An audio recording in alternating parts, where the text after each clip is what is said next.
ಯಾವಾಗ ಈ ಸರ್ಕಾರ ಕಳೆದ 2 ವರ್ಷದಿಂದ ಲೋನ್ಗಳನ್ನು ಕೊಡಲಿಲ್ಲ, ತಮಿಳುನಾಡಿಂದ ಕೇರಳದಿಂದ ಬಹಳಷ್ಟು ಕಂಪನಿಗಳು ಈ ನಾಯಿ ಕೊಡೆಗಳ ರೀತಿ ಎಲ್ಲ ಜಿಲ್ಲೆಯಲ್ಲೂ ದೊಡ್ಡ ಮಾಫಿಯಾ ತರ ಬಂದ್ಬಿಟ್ಟಿದೆ. ಈಗ ಹೇಳಿದ್ನಲ್ಲ, ಗ್ರಾಮಶಕ್ತಿ ಅನ್ನೋ ಹೆಸರಲ್ಲಿ, RBL ಫೆಡರಲ್ ಅನ್ನೋ ಹೆಸರಲ್ಲಿ ಅವ್ರೇನ್ ಮಾಡ್ತಾರೆ, ಒಂದು ಗುಂಪುಗಳನ್ನ ಮಾಡ್ತಾರೆ. ಹಿಂದೆ ನಾವು ಸ್ವಸಹಾಯ ಸಂಘ ಮಾಡಿದ್ರಲ್ಲ, ಆ ತರ ಒಂದು ಗುಂಪು ಮಾಡ್ತಾರೆ. ಅದರಲ್ಲಿ 10 ಜನರ ಒಂದೊಂದು ಗುಂಪು, ಒಂದೊಂದು ಹಳ್ಳಿಗೆ ಹೋಗ್ತಾರೆ. 10 ಜನರ ಒಂದೊಂದು ಗುಂಪನ್ನ ಮಾಡ್ತಾರೆ. ಜನ ಮೈಕ್ರೋ ಫೈನಾನ್ಸ್ಗೆ ಯಾಕೆ ಹೋಗ್ತಾ ಇದ್ದಾರೆ? ನನ್ನ ಹತ್ರ ಜನ ಮಾತಾಡಿದ್ದು. ನಿನ್ನೆ ನಾನು ಹೋಗಿದ್ದೆ ಮೈಸೂರಿಗೆ, ಬೇರೆ ಏನೋ ಪ್ರೋಗ್ರಾಮ್ಗೋಸ್ಕರ ಮೈಸೂರಿಗೆ ಹೋಗಿದ್ದೆ. ಆ ಸಂದರ್ಭದಲ್ಲಿ ಜನ ಹೇಳಿದ್ದು, ಸರ್ ನಮಗೆ ಇದುವರೆಗೂ ಕೂಡ ನಮಗೆ ಅಂಬೇಡ್ಕರ್ ಅಭಿವೃದ್ಧಿ ನಿಗಮದಲ್ಲಿ ಸಾಲ ಕೊಡ್ತಾ ಇದ್ರು, ಆದಿಜಾಂಬವಂತ ಅಭಿವೃದ್ಧಿ ನಿಗಮದಲ್ಲಿ ಸಾಲ ಕೊಡ್ತಾ ಇದ್ರು, ವಿಶ್ವಕರ್ಮ ಅಭಿವೃದ್ಧಿ ಸಾಲ ಕೊಡ್ತಾ ಇದ್ರು, ಹೇಳ್ತೀನಿ ಅವೆಲ್ಲ, ಹಿಂದುಳಿದ ವರ್ಗಗಳ ಅಭಿವೃದ್ಧಿ ನಿಗಮಗಳಲ್ಲಿ ಸಾಲ ಕೊಡ್ತಾ ಇದ್ರು. ಅದೆಲ್ಲ ನಿಂತೋಗಿದೆ ಸರ್, ಅಲ್ಲಿ ಸಾಲ ಸಿಗ್ತಾ ಇಲ್ಲ.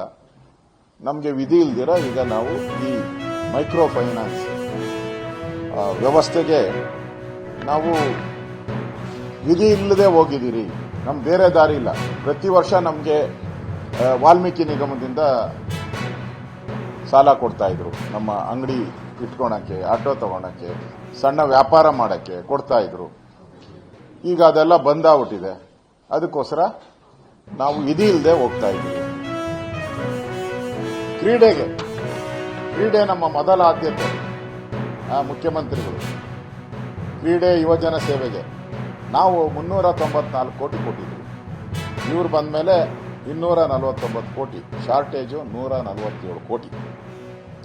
ಪ್ರವಾಸೋದ್ಯಮ ಇಲಾಖೆ ನಾವು ಕೊಟ್ಟಿದ್ದು 379, ಅವರು 240, ಶಾರ್ಟೇಜು 138 ಕೋಟಿ.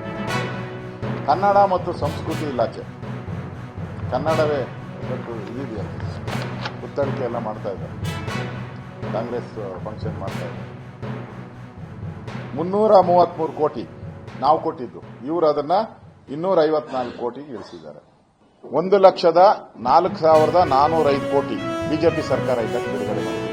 22-23, 24-25ರಲ್ಲಿ ಅದನ್ನ 90,401 ಕೋಟಿ ಬಂತು. ಶಾರ್ಟೇಜು 14,000 ಕೋಟಿ. ಈ 14 ಇಲಾಖೆ ಅಂದ್ರೆ ಇದಕ್ಕೆ 20% ನೀವು ಸೇರ್ಸ್ಕೊಬೇಕು ಎಕ್ಸ್ಟ್ರಾ. ನಾವು 1 ಲಕ್ಷ ಬಿಡುಗಡೆ ಮಾಡಿದ್ರೆ ಇವರು 20% ಅಂದ್ರೆ 1,20,000 ಕೋಟಿ ಬರಬೇಕಾಯ್ತು. ಹಂಗ್ ಲೆಕ್ಕ ಹಾಕಿದ್ರೆ ಇನ್ನೂ ಜಾಸ್ತಿ ಹೋಗುತ್ತೆ. 24,000 ಕೋಟಿ ಕೊಟ್ಟರು, 24-30,000 ಕೋಟಿ ಕೊಟ್ಟರು. ಅಂದ್ರೆ ಈ ಎಲ್ಲಾ ಇಲಾಖೆಯಲ್ಲೂ ನೀವು ಕಡಿತ ಮಾಡಿ, ನಿಗಮಗಳಿಗೆ ಕಡಿತ ಮಾಡಿ, ಕೋಆಪರೇಟಿವ್ ಸೊಸೈಟಿಗಳಲ್ಲಿ ಅಲ್ಲಿ ಲೋನ್ ಕೊಡಬೇಕಾಯ್ತು.